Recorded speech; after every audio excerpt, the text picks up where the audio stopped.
Hello everyone. Previous video में हमने electrostatic energy of a uniformly charged sphere वाले topic को देखा था। हम ईएमटी में इस टॉपिक को कर रहे थे, एक गोले को समावेशित करने के लिए आवश्यक ऊर्जा। इसमें हमने ये देखा था कि अगर हमें किसी स्फीयर को यूनिफॉर्मली चार्ज करना हो सभी पॉइंट्स पर एक तरह से, तो हम क्या कर रहे थे, हम इसको बिल्डअप करते हुए इसके ऊपर हम चार्जेस को दे रहे थे थोड़ा थोड़ा करके, जिससे हमें एक यूनिफॉर्मली चार्ज्ड स्फीयर मिल जाए। तो इस तरह से हमने एक स्फीयर को निकाला था और जब इसकी इलेक्ट्रोस्टैटिक एनर्जी को देखा था तो ये एनर्जी कितनी आई थी, ये एनर्जी आई थी हमारी U = 3/5 kq²/r।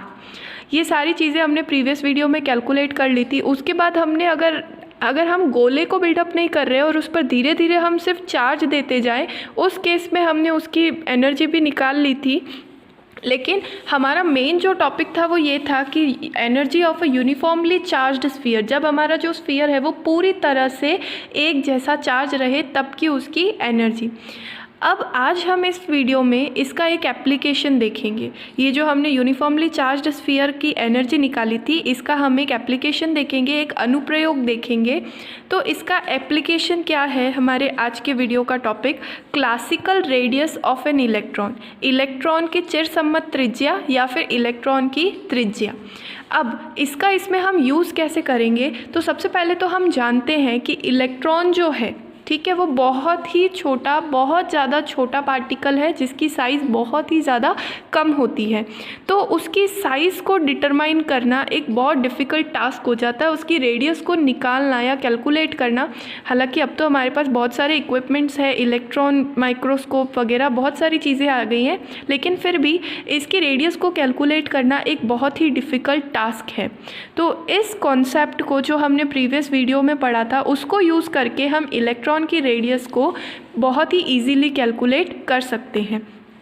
इसके लिए हम ये मानेंगे कि हमारा जो इलेक्ट्रॉन है वो कैसा है, एक यूनिफॉर्मली चार्ज्ड स्फीयर है जिसमें हर एक पॉइंट पर चार्ज जो है वो बिल्कुल समान रूप से फैला हुआ है। हम मान लेंगे कि हमारा जो इलेक्ट्रॉन है वो समावेशित गोला है, यानी उसके हर बिंदु पर जो हर एक पॉइंट पर जो चार्ज होगा वो बिल्कुल एक जैसा होगा। तो हम यहाँ पर उसकी एनर्जी को, तो यहाँ पर हम लगाएंगे energy of a charged sphere, uniformly charged sphere. यहाँ पर हम वो फॉर्मूला यूज़ करेंगे जो हमने प्रीवियस वीडियो में कैलकुलेट किया था, और वो फॉर्मूला कितना आया था हमारे पास, U = 3/5 kq²/r, 3/5 kq²/r।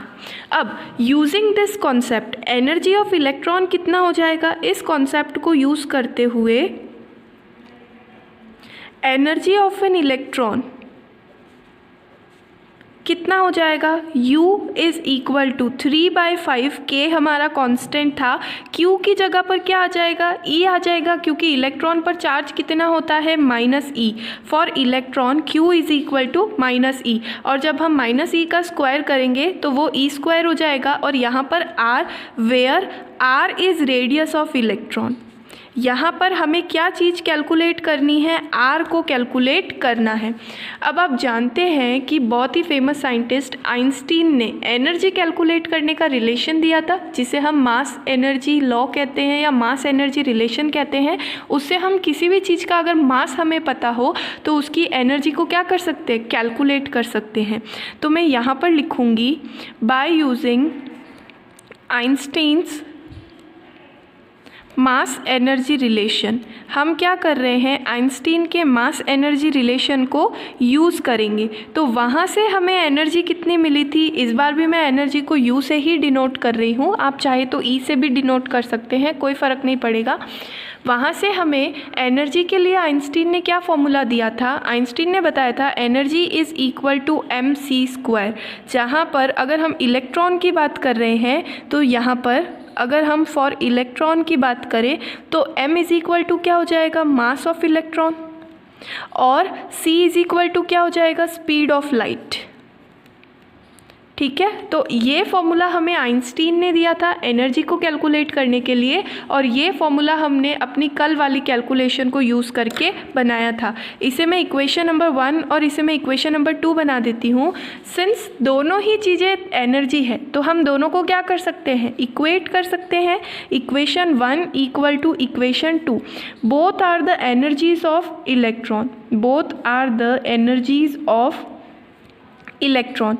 तो हम क्या करेंगे, इक्वेशन 1 को जब इक्वेशन 2 के इक्वल में रखेंगे then we will get 3/5 ke² upon r is equal to mc²।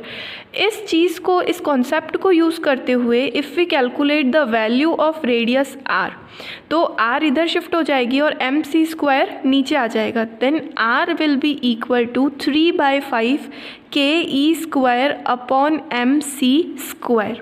ठीक है। अब हमें करना कुछ भी नहीं है, k हमारा एक कांस्टेंट होता है जिसके बारे में मैंने आपको प्रीवियस वीडियो में भी बताया था। E यानी कि चार्ज ऑन इलेक्ट्रॉन जो भी हमें पता होता है, m मास ऑफ इलेक्ट्रॉन जो भी हमें पता होता है, और c is equal to speed of light जो कि होती है 3 × 10⁸ मीटर पर सेकेंड। तो सारी वैल्यूज़ को मैं एक बार लिख लेती हूँ। k की वैल्यू क्या थी, k क्या होता है 1/4πε0, जिसकी वैल्यू होती है 9 × 10⁹ न्यूटन मीटर स्क्वायर पर कूलम्ब स्क्वायर। ठीक है। उसके बाद इलेक्ट्रॉन पर चार्ज कितना होता है, इलेक्ट्रॉन का चार्ज होता है 1.6 × 10⁻⁹ कूलम्ब। मास ऑफ इलेक्ट्रॉन क्या होता है 9.1 × 10⁻31 किलोग्राम। और उसके बाद एक और चीज़ क्या बच गई, c स्पीड ऑफ लाइट कितनी होती है 3 × 10⁸ मीटर पर सेकेंड। ये सारी ही वैल्यूज़ को मैं क्या करूँगी, यहाँ पर अप्लाई करूँगी इस वाली इक्वेशन में। तो हमें मिलेगा r is equal to 3/5 × 9 × 10⁹ into e² हो जाएगा 1.6 × 10⁻⁹ कूलम्ब स्क्वायर। हम यहाँ पर यूनिट्स भी लिख लेते हैं ताकि हमें पता चल जाएगा कि रेडियस जो है वो मीटर में आनी चाहिए। फिर यहाँ पर m की वैल्यू रख लेंगे 9.1 × 10⁻31 किलोग्राम, और c² हो जाएगा 3 × 10⁸ मीटर स्क्वायर सेकेंड 4। ठीक है।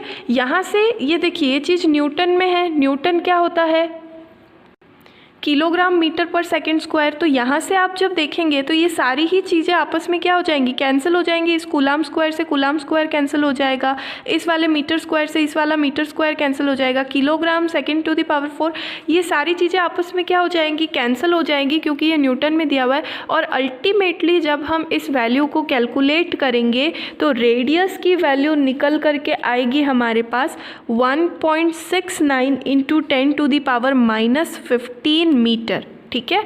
आप चाहे तो इन सब वैल्यूज़ को सॉल्व कर सकते हैं। सॉल्व करने पर हमारे पास रेडियस ऑफ इलेक्ट्रॉन कितनी निकल करके आएगी 1.69 × 10⁻⁻15 मीटर।